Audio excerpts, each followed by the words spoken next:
Ya ma'asyiral muslimin wa jumratal mu'minina rahimakumullah. Ruya an Abi Hurairah radhiyallahu anhu qala Rasulullah sallallahu alaihi wasallam idza qulta al-fardika yawmal jum'ati wal imamu yaqbu faqad labat ansidu wasma'u wa rahimakumullah. Ansidu wasma'u wa rahimakumullah. Ansidu wasma'u wa rahimakumullah la'allakum turhamun. Allahumma shalli ala Muhammad. Allahumma shalli ala Sayyidina Muhammad. Allahumma shalli ala Sayyidina wa Maulana Muhammad. Assalamualaikum warahmatullahi wabarakatuh. Allahu Akbar, Allahu Akbar, Allahu Akbar.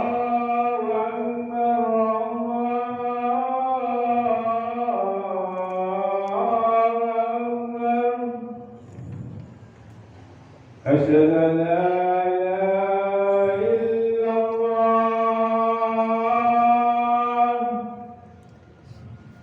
Asyhadu an la ilaha illallah.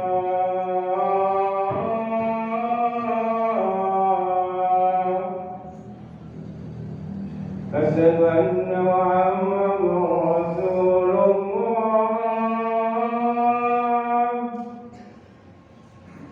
Asyhadu anna Muhammadan Rasulullah.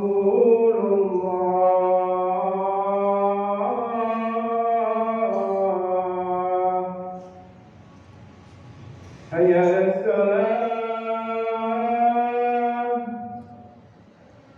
Hayya 'alas salat.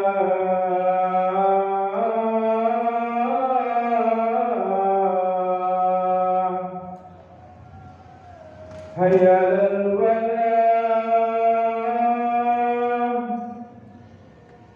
Hayya 'alal falah.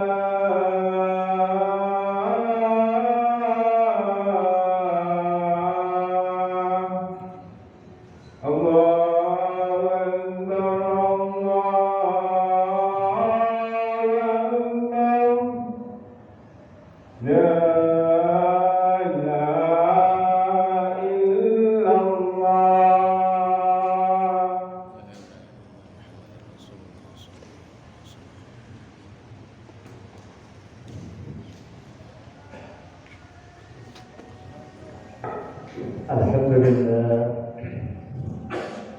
Alhamdulillahilladzi khalaqal insana fi ahsani taqwim. Thumma arsalnahu asfala safilin illa al-mu'minin al-mukhlisin. Asyhadu an la ilaha illallah wahdahu la syarika lah. Sahadatan tunjina ila yaumiddin. Wa asyhadu anna Muhammadan 'abduhu wa rasuluhu ad-da'i ila haqqi wa siratil mustaqim. اللهم صل وسلم وبارك على سيدنا محمد وعلى آله وأصحابه أجمعين. أما بعد فأوصيكم عباد الله وإياي بتقوى الله فقد فاز المتقون. فقال تعالى: أعوذ بالله من الشيطان الرجيم. يا أيها الذين آمنوا ادخلوا في السلم كافة ولا تتبعوا خطوات الشيطان إنه لكم عدو مبين. وعصر المسلمين جماعة صلاة الجمعة رحمكم الله. Alhamdulillah, bersyukurillah kita senantiasa memperoleh nikmat rahmat dari Allah Ta'ala, nikmat kesehatan, nikmat iman, nikmat Islam, dan nikmat-nikmat yang lain sehingga dapat menjalankan syariat salat Jumat pada siang hari ini. Untuk itu dalam kesempatan ini tidak ada jawaban lain selain meningkatkan ketakwaan kita kepada Allah Azza wa Jalla, menjalankan seluruh perintah-perintah Allah sekaligus menjauhi larangan-larangan yang telah ditetapkan Allah Subhanahu wa Ta'ala. muslimin rahimakumullah. Salah satu wujud dari ketakwaan kita kepada Allah adalah bagaimana kita memelihara kesucian diri kita. Bagaimana kita memanfaatkan pemberian Allah yang namanya roh dan yang namanya akal. Bagaimana kita kelak akan mempertanggungjawabkan perbuatan kita di dunia. Bagaimana kita akan mempertanggungjawabkan kepada Allah kelak yang berkaitan dengan tanggung jawab kita dan sebagainya. Berkaitan dengan itu, maka kita ingat salah satu pesan Nabi Daud alaihissalam dalam salah satu hadis qudsi. Beliau menyatakan, "Aku ala abdi alla yashhada illa bisalasin. Tazawudun lima'an wa mu'amalatun lima'as wa talabul ladzatin bihalal." Nabiullah Daud alaihissalam menyampaikan, sudah menjadi ketetapan yang hak bagi orang-orang yang berakal supaya mereka tidak disebutkan kecuali disebutkan oleh 3 hal.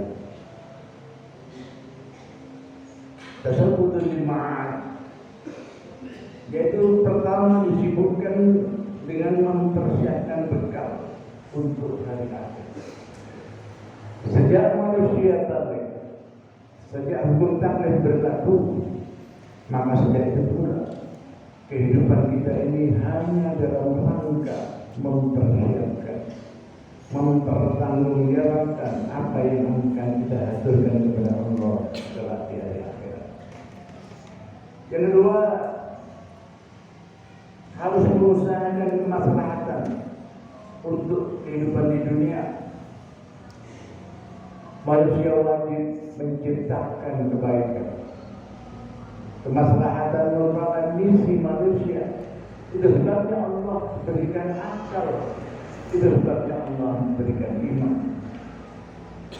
Agar manusia, khususnya umat Muhammad, selalu berbuat yang mengarah pada kemaslahatan.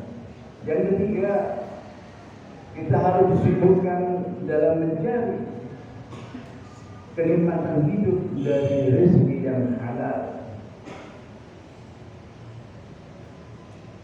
Di sini ditekankan manusia itu dibolehkan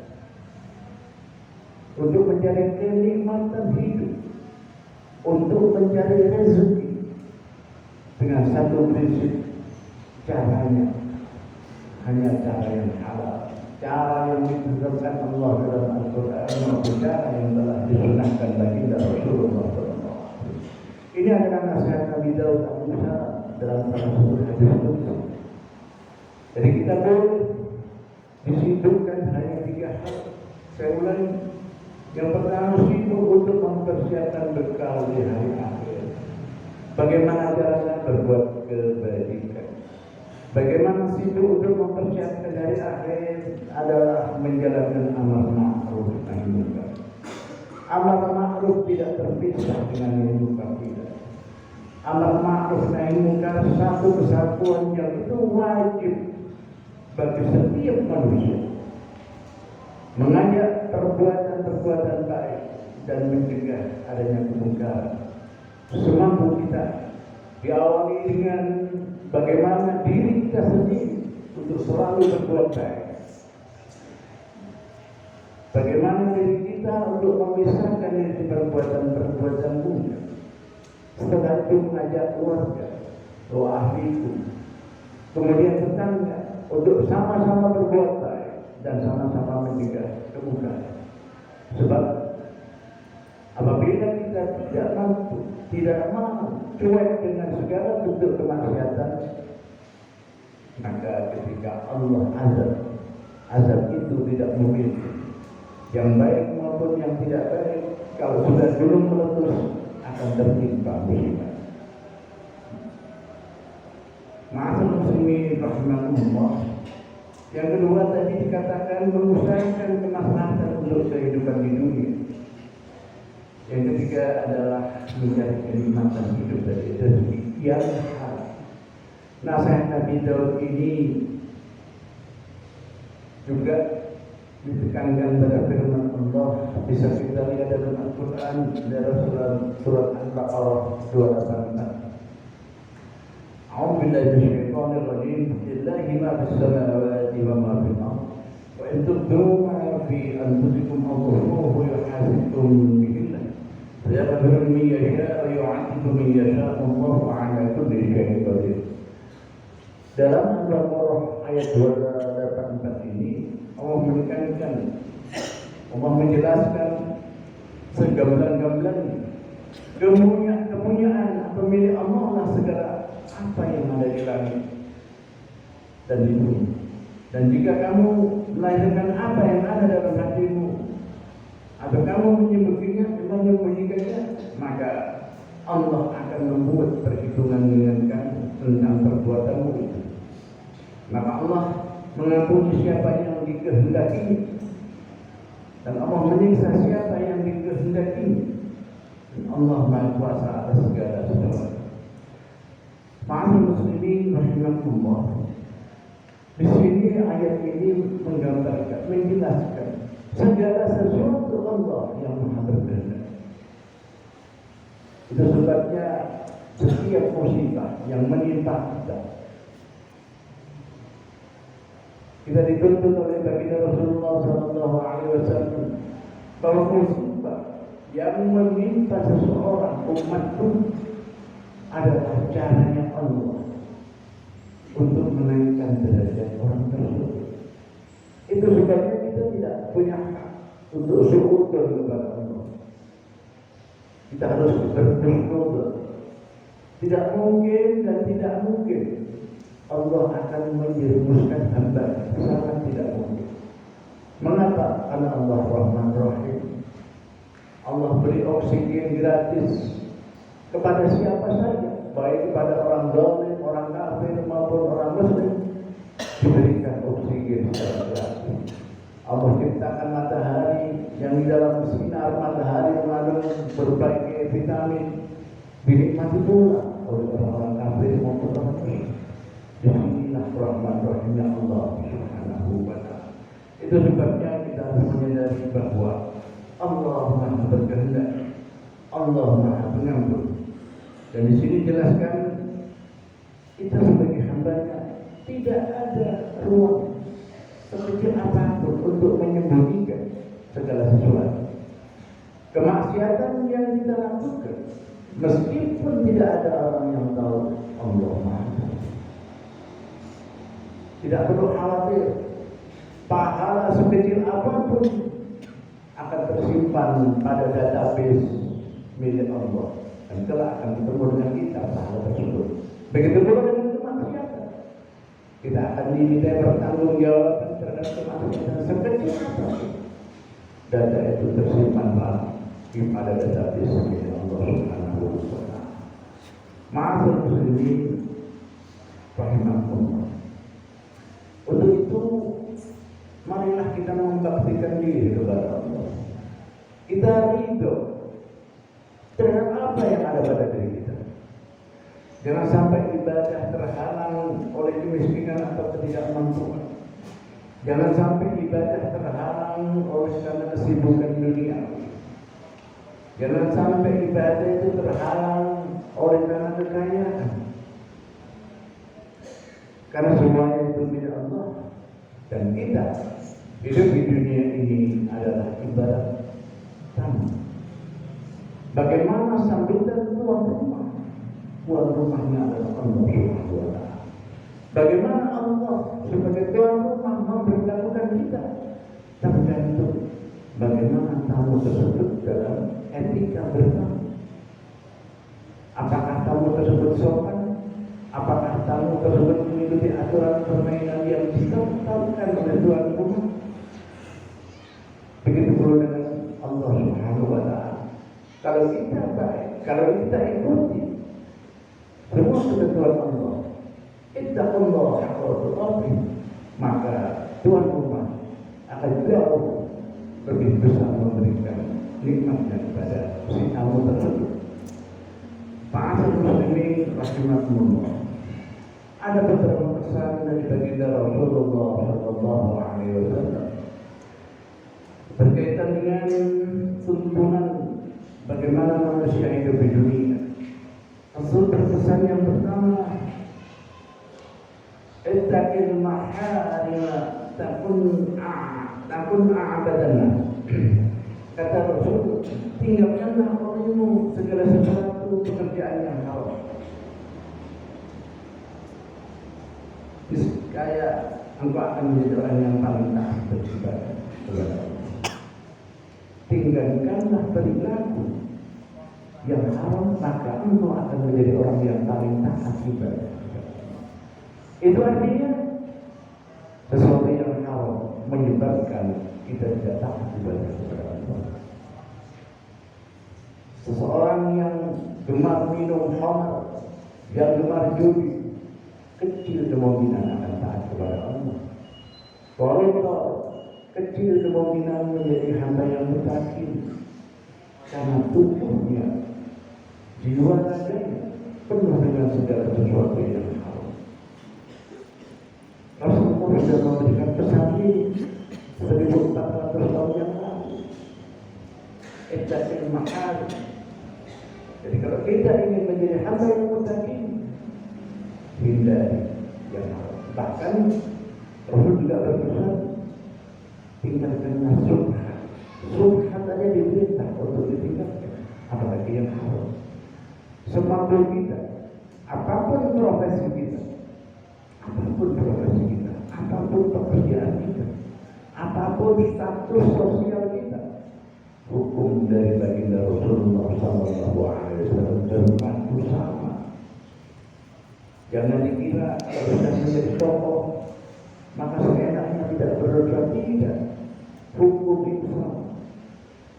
Yang kedua, baginda Rasulullah SAW juga menyampaikan, wallahu bima qasamallahu laka takun abnan nas. Kata Rasul, engkau harus ridho, engkau harus ikhlas menerima apa yang telah diberikan Allah kepadamu. Dan mudah-mudahan kita menjadi orang yang paling kaya.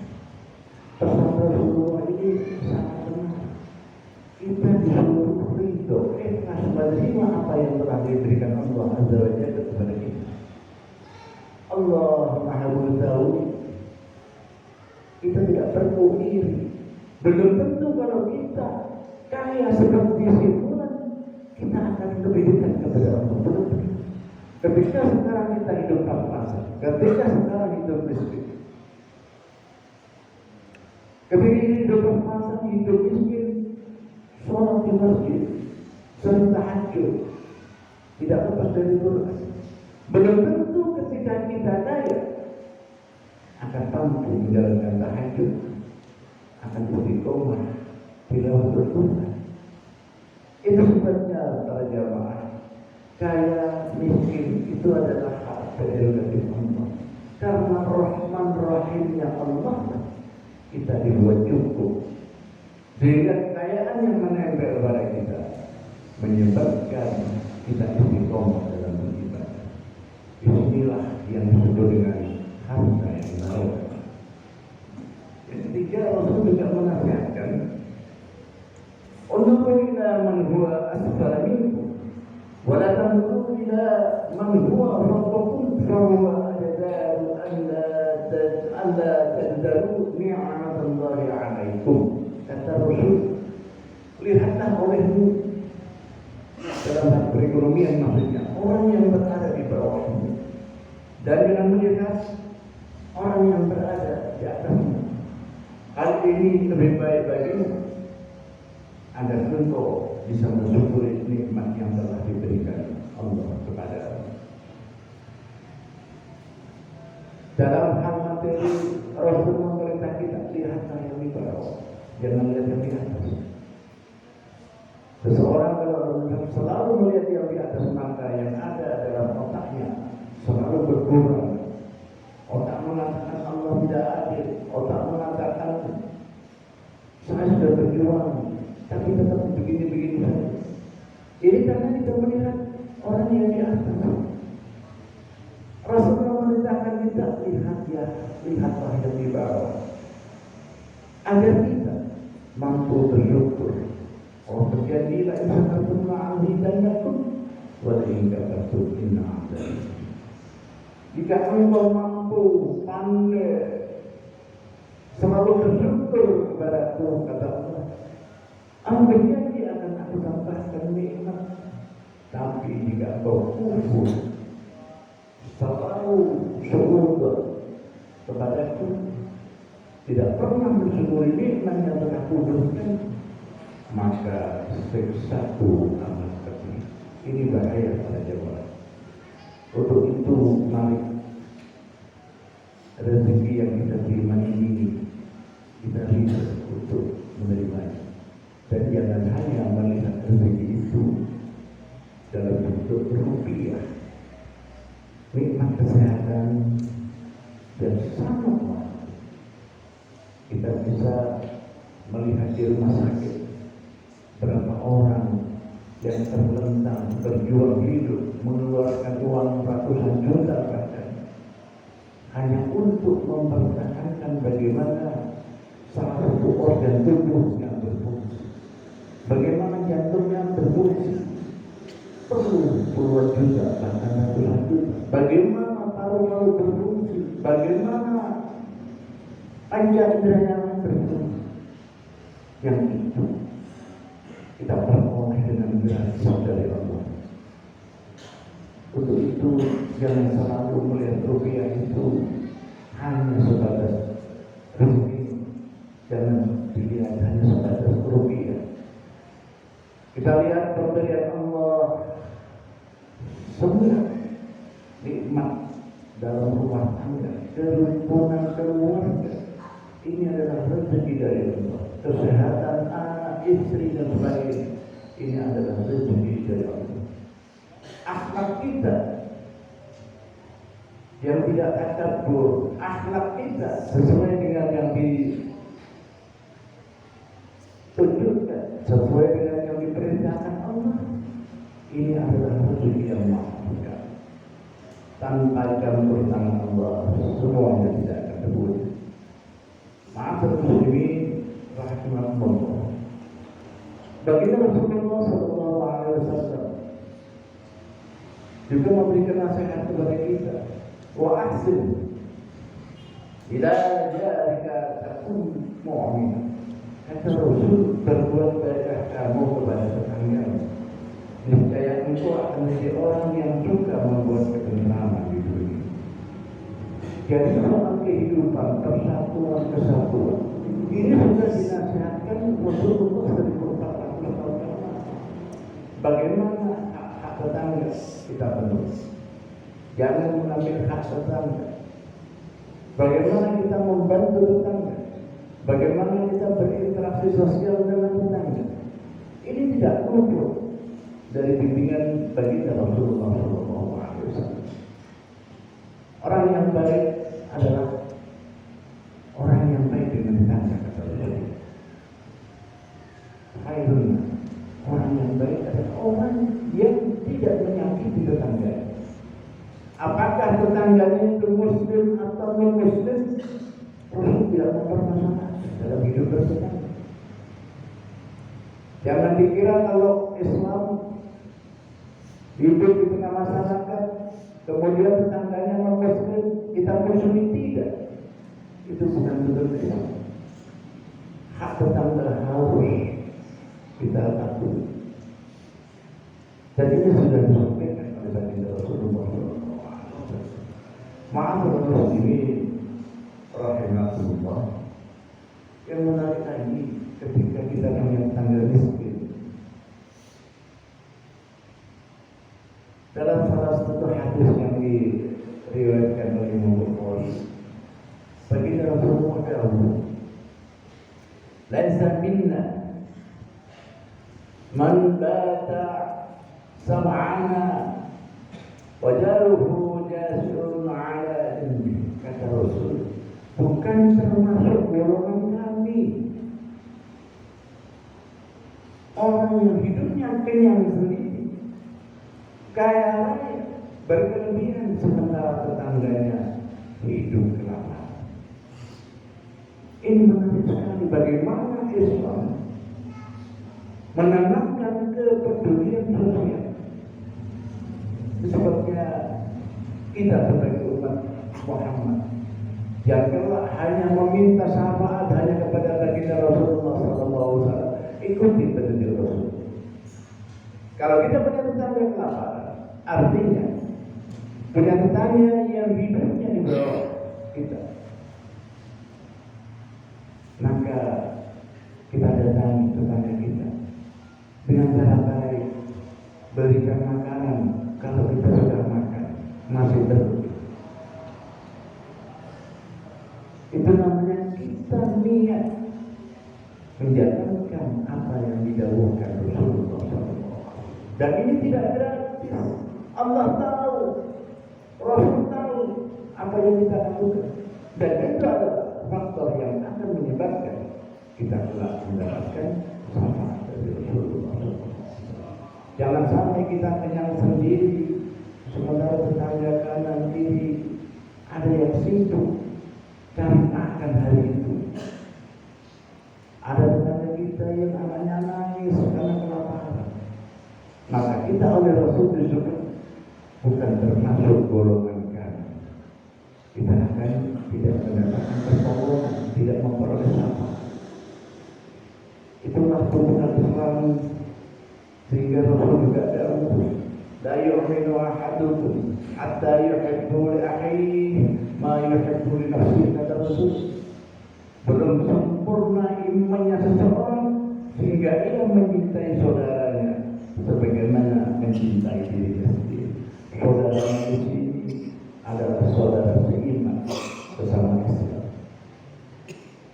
Sehingga pola hidup hedonis, pola hidup egoisme itu adalah pola hidup non muslim, jauh dari tuntunan baginda Rasulullah SAW. Semoga khutbah singkat ini akan memberikan motivasi kepada diri kami dan para jamaah sekalian, yang pada intinya kita berbuat sekecil apapun itu punya payung hukum. Payung hukumnya adalah Al-Quran dan Al-Hadis. Kita berbuat baik sekecil apapun, itu akan menjemput kita ketika kita hidup di alam sana, di akhirat kelak. Dan sebaliknya kita maksiat sekecil apapun, itu kita akan mempertanggungjawabkan. Hingga baik dalam kesempatan ini saya mengajak diri saya dan para jemaah sekalian melakukan suatu kebaikan, diniati menjalankan perintah Allah, diniati menjalankan perintah Rasul, yang kelak hanya Allah dan Rasul yang akan menerima amal kita, dan amal kita itu yang menyebabkan kita mendapatkan pertolongan syafaat dari baginda Rasulullah. Kita tidak perlu dilihat orang, tidak perlu proklamasi bahwa kita telah berbuat baik, tidak perlu menunggu pujian orang, tidak perlu. Justru itu yang akan menjerumuskan kita. Allah Maha tahu, sehingga kita, amal kita akan tercatat dengan rapi. Dan kelak sekali lagi, amal kita itulah yang akan menyebut kita. Semoga Allah menghidupkan kehidupan kita. Semoga Allah Subhanahu wa Ta'ala menerima amal kita, menguatkan iman Islam kita. Dan kalau Allah ambil roh kita, semoga kita ditakdirkan nanti dalam keadaan husnul khotimah. Amin. Allahumma amin. A'udzu billahi minasyaitonir rajim. Ya ayyuhalladzina amanu irka'u wasjudu wa'budu rabbakum waf'alul khayra la'allakum tuflihun. Barakallahu li wa lakum wa 'alal ونفعني وإياكم بما فيه من الآية والذكر الحكيم. فقل رب اغفر وارحم وأنت خير الراحمين. اللهم صل على محمد، اللهم صل على سيدنا محمد، اللهم